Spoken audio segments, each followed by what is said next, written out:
एक लड़की वाला भोपाल के अंदर मेरे साथ मामला आया, मौलाना 2-3 सालें हो गई मेरी बेटी बड़ी परेशान है, कुछ असर है उसके ऊपर, ज़रा देख लो। मैंने कहा भैया मुझे देखना वेखना नहीं आता, मैं क्या, अरे मौलाना चलिए तो कुछ दमम कर दीजिए, देख तो गए तो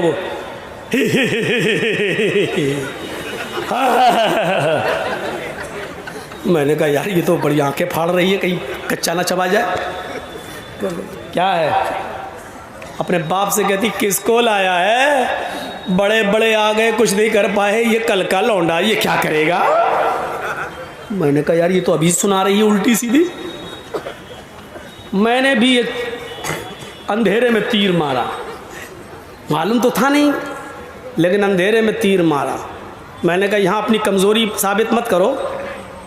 मैंने लड़की के बाप से कहा अरे कहाँ यार पागल बनाने चले आए हो, इसको कुछ हुआ भी है? क्या बात कर रहे हो, 3-4 साल से मैं परेशान हूँ, लाखों रुपया इलाज में चला गया। मैंने कहा ये तो बेवकूफ़ बना रही, इसको कुछ हुआ ही नहीं है। कहते क्या बात कर रहे हो। मैंने कहा सुनो, उसके कान में मैंने कहा लड़की के बाप से, तुम्हारी बेटी जिस लड़के से शादी करना चाहती है तुम्हें एतराज़ है। क्या बात कर रहे हो। मैंने कहा वो स्कूल में जाती थी, किसी लड़के से प्यार कर बैठी है। ये सब मैं ऐसे ही कह रहा हूँ, मुझे खुद नहीं मालूम, अंधेरे में तीर चला रहा हूँ मैं। मैंने कहा कि उस लड़की का प्यार हो गया और तुम्हें पता चल गया, तुम शादी नहीं होने दे रहे हो, इसलिए वो सब ड्रामा कर रही है, शायद मेरे बाप इस ड्रामे से तंग आ जाएं और हमारी शादी उसी के साथ कर दें।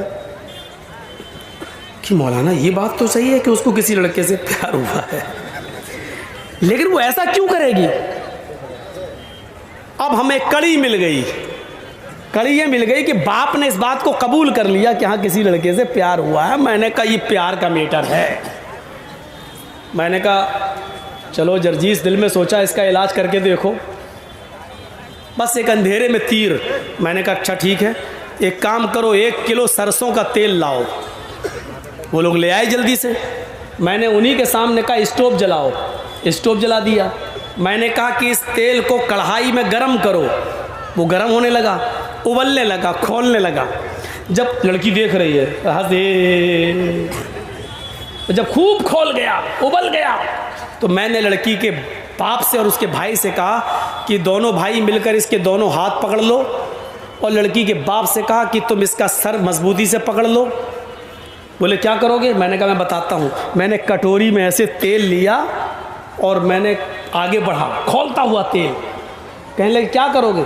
मैंने कहा वो इस लड़की के कान में मैं डालूंगा ये तेल। बोले क्यों। मैंने कहा जो शैतान इसके अंदर घुसा हुआ है वो कान और आंख के रास्ते से अभी निकल के भागता, तुम देखिएगा। मैं इस लड़की के कान में डालता हूँ ये तेल, खोलता हूँ, पकड़ो कस के। जैसे हम लेके आगे बढ़े, हमने कहा पकड़ो पकड़ो। हमने कहा इस लड़की को कुछ नहीं होगा, वो जिन्नात भागेगा जो इसके अंदर है, पकड़ो। उन लोगों ने मजबूती से पकड़ा और जैसे ही मैं करीब गया वो कहती ए मौलवी क्या कर रहा, मुझे कुछ नहीं हुआ, मुझे कुछ नहीं हुआ। अबे मेरे कान फाड़ेगा, मेरे पर्दे फाड़ेगा, अरे मुझे कुछ नहीं हुआ। मैंने कहा देखो ये तो कह रही कुछ नहीं हुआ। मैंने कहा बता कब से बेवकूफ़ बना रही है, अपने आप सब कह। मैंने जल्दी बता नहीं तो अभी 3 साल से। क्यों, हमारी शादी नहीं होने दे रहे हैं वहाँ। हमने देखा 3 साल से ड्रामा कर रही है, 3 साल से। बजाय इसके कि तुम अपने घरों में अपनी जवान बेटियों का इलाज कराने के लिए किसी मस्जिद के इमाम, तावीज़, डंडे, झाड़ फूक करने वाले को बुलाकर लाओ, उससे पहले ये तजर्बा करके भी देख लो, देखो कैसे भूत और पलीत उसके ऊपर से भागता है। लाते हो कठमुल्ला को, वो कहता है जिन्नात है, 40 दिन तक सूरज जिन पढ़ना पड़ेगी। आप कहते हो मुझे मालूम नहीं है। मौलाना साहब आप घर पे आ जाइएगा, 40 दिन पढ़ लीजिएगा, 40 दिन के बाद आपको मजदूरी मिल जाएगी।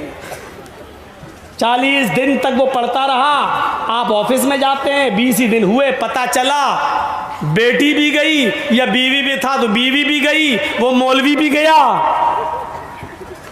और बेटी या बीवी तिजोरी का ताला तोड़ के पैसा और सोना जेवर भी लेके भाग गई। दरवाज़ा किसने खोला। अपनी बेटी के पास बैठाकर सूरज जिन पढ़ने का दरवाज़ा कौन खोला। मौलवी था, कोई फरिश्ता तो था नहीं। क्यों, वो बहक नहीं सकता था। क्यों नहीं बहक सकता है, इंसानी तो है, दरवाजे तो तुम खोलते हो। दरवाजे तो हम खोलते हैं मौलवियों को घर में आना, बेटियों के पास बिठाना, ट्यूशन पढ़वाना, जवान बच्चियों के साथ बिठा देना है? कब से वो वाक़या नहीं सुना होगा आपने? ट्यूशन पढ़ाता था एक मौलवी बेचारा, 45 साल का 50 साल का, पढ़ाता था कुरान किसको? 18-20 साल की लड़की को। और धीरे धीरे वो लड़की खूबसूरत थी, मौलवी के दिल में आ गई। अच्छा हुआ, तुम सही से सेटिंग ही नहीं बनाई जाती। 45-50 साल का मौलवी 18 साल की लड़की पर फिदा हो गया। अब वो डायरेक्ट कैसे कह दे कि मौलाना बेटी बेटी बेटी कह के पढ़ाता था, कैसे कह दे कि हमें तुमसे प्यार है? उसने वजीफा करा, सिफली अमल करा और खाने पीने की किसी चीज़ पर फूंकता रहा 11 दिन तक, फू फू फू फू सिफली अमल। और गया और कहने लगा, बेटी तुम बहुत खूबसूरत हो, तुम पर किसी की नज़र न लगे, इसलिए मैं ये चीज़ पढ़ के लाया हूँ, इसको तुम खा लेना। और वो था जो खा ले तो वो दीवानी हो जाए। सिफली अमल, गंदा अमल, जादू टोना। उस लड़की ने कहा ठीक है मौलाना साहब, हम बाद में खा लेंगे। उसने कहा बेटी खा ज़रूर लेना। कहा ठीक है। उसने उठाकर रख दिया एक ताक में, भूल गई, नहीं खा पाई, सो गई। रात में हवा चली, वो नीचे गिर गई खाने की चीज़। सुबह उठी, उस लड़की ने झाड़ू दी, वो खाने की चीज़ भी कूड़े के साथ बाहर चली गई। और बाहर चली गई तो उसको खा गई एक कुतिया। बजाय लड़की के वो खा गई कुतिया। अब बजाय लड़की के वो कुतिया मौलाना साहब पे आशिक हो गई। जहां मौलाना साहब वहां कुतिया, जहां मौलाना साहब वहां कुतिया, जहां मौलाना साहब कुतिया। मौलाना साहब नमाज पढ़ने जा रहे, कुतिया भी मस्जिद की तरफ जा रही। मौलाना कहते कौन सी मुसीबत में फंस गए। बाद में पता चला कि मौलवी ने जिसके लिए कुआं खोदा था उसमें खुद गिर गया। मेरे भाइयों, आप किसी मौलवी से कहो कि मुझे फलां की लड़की से मोहब्बत है, फौरन दे देगा। और उसी मौलवी से कहो कि मुझे आपकी बेटी से मोहब्बत है तो कमीना आ गया। जो चीज तुम अपनी बेटी के लिए पसंद नहीं कर रहे हो, दूसरों के लिए वो चीज कैसे बना के दे रहे हो तुम?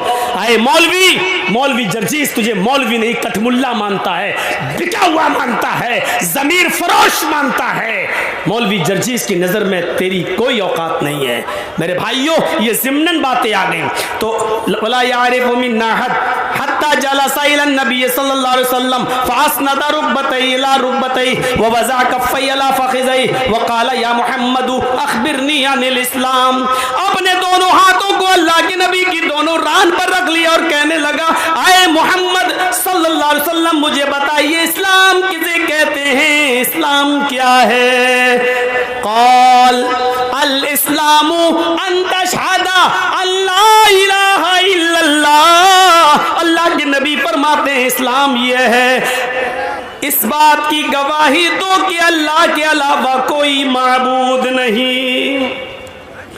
इस बात की गवाही दो कि अल्लाह के अलावा कोई माबूद नहीं, कोई पूजा योग्य नहीं।